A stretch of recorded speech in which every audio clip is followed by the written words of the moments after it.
السلام علیکم، امید کرتی ہوں کہ آپ سب خیریت سے ہوں گے۔ جیسا کہ ناظرین آپ نے پڑھا ہوگا کتابوں میں بھی اور تاریخ میں بھی، اور آج کل بھی بہت سے لوگ اور والدین اپنے بچوں کو شیر کی مثال دیتے ہیں اور شیر کو بہادری کی علامت سمجھا جاتا ہے، لیکن بہت سی قومیں ہیں جن کی بہادری کی علامتیں مختلف ہیں۔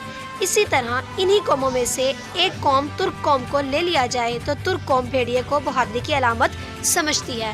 اگر آپ نے ارطغرل غازی ڈرامہ دیکھا ہے تو اس میں بھی سفید داڑھی والے ہیں جن کو ایک خفیہ تنظیم سمجھا جاتا ہے، اور ان کی علامت بھی بھیڑیے کے نشان سی ہے۔ میں آپ کو بتاؤں گی کہ آخر کیوں ترک قوم کی علامت بھیڑیے کی ہے، تو آج میں آپ کو اس کی حقیقت بتانے جا رہی ہوں۔ بھیڑیا واحد جانور ہے جو اپنے والدین کا وفادار ہوتا ہے۔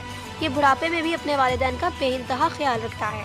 یہ ایک عزت دار جانور ہے، اس لیے ترک قوم اپنے بچوں کو بھیڑیے سے تشبیہ دیتی ہے۔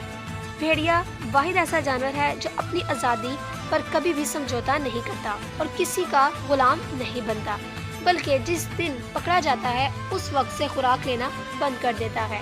اسی لیے اس کو آپ کبھی بھی چڑیا گھر اور سرکس وغیرہ میں نہیں دیکھ پاتے۔ اس کے مقابلے میں شیر، چیتا، مگرمچھ اور ہاتھی جیسے تمام سمیت جانوروں کو آپ غلام بنایا جا سکتا ہے۔ اور ایک خاص بات آپ کو بتاتے چلیں کہ بھیڑیا کبھی مردار چیز نہیں کھاتا، وہ ہمیشہ اپنا شکار تازہ کرتا ہے، اور یہی بادشاہ کا طریقہ ہوتا ہے۔ اور نہ ہی بھیڑیا مہر و مونس یعنی والدہ بہن پر جھانکتا ہے، مطلب یہ کہ باقی تمام جانوروں سے مختلف ہوتا ہے۔